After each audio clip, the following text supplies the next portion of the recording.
Alors, je vous retrouve aujourd'hui pour une troisième et normalement dernière vidéo sur la division posée pour vous présenter un cas de figure dont on n'a pas encore parlé. Alors, on va aller très rapidement, ça va être une courte vidéo. On a par exemple 3142 divisé par 5, d'accord?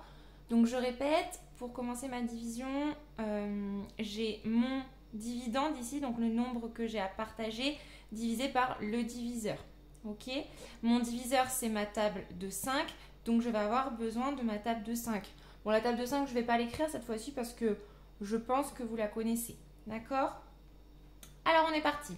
Je répète, je commence par le nombre le plus à gauche, donc par ici. D'accord? Donc je ne vais pas commencer par les unités, mais ici par les unités de 1000. D'accord?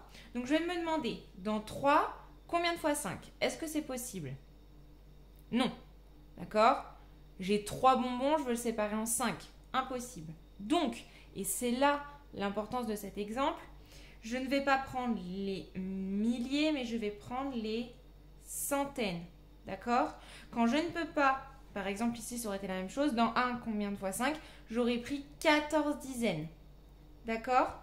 Donc quand vous ne pouvez pas prendre le nombre d'ici, eh ben, vous prenez les deux premiers nombres. Donc, on est parti.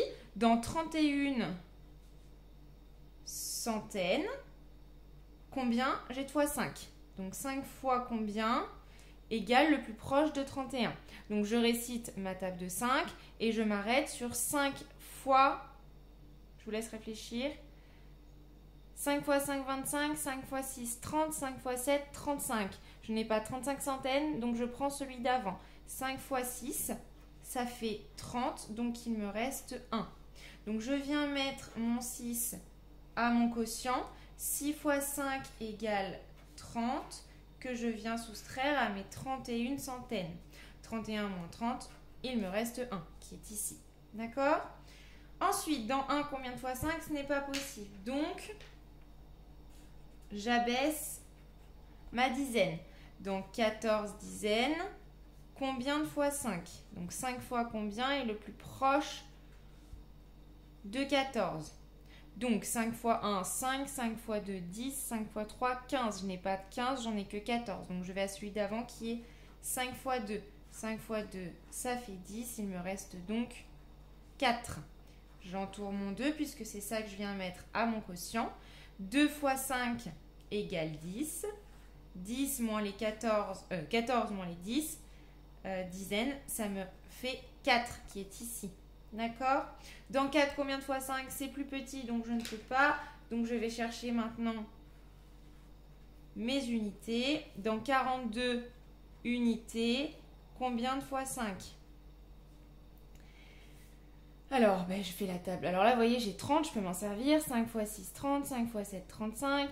5 fois 8, 40. 5 fois 9, 45. 45, c'est trop grand. Donc, je vais à 5 fois 8, 40. Plus, il me reste 2. Parce que je n'ai pas 40 unités, j'en ai 42. Donc, j'entoure ce que je viens mettre au quotient. 8 fois 5 égale 40. 42 moins 40 égale 2. Et j'ai terminé, puisque mon reste est plus petit que mon diviseur. Dans 2, combien de fois 5? Ce n'est pas possible. Donc, j'ai terminé ma division. Je vais donc pouvoir écrire mon calcul, qui est que 3142 est égal à 5, mon diviseur, fois 628, mon quotient, plus 2. Voilà. Donc, n'oubliez pas, quand vous ne pouvez pas par le premier nombre diviser, parce qu'on ne peut pas diviser 3 en 5, c'est pas équitable, je vais prendre celui d'à côté. Donc de 3000, je vais passer à 31 centaines. D'accord? Voilà l'objet de cette dernière vidéo sur la division. Maintenant, il va falloir s'entraîner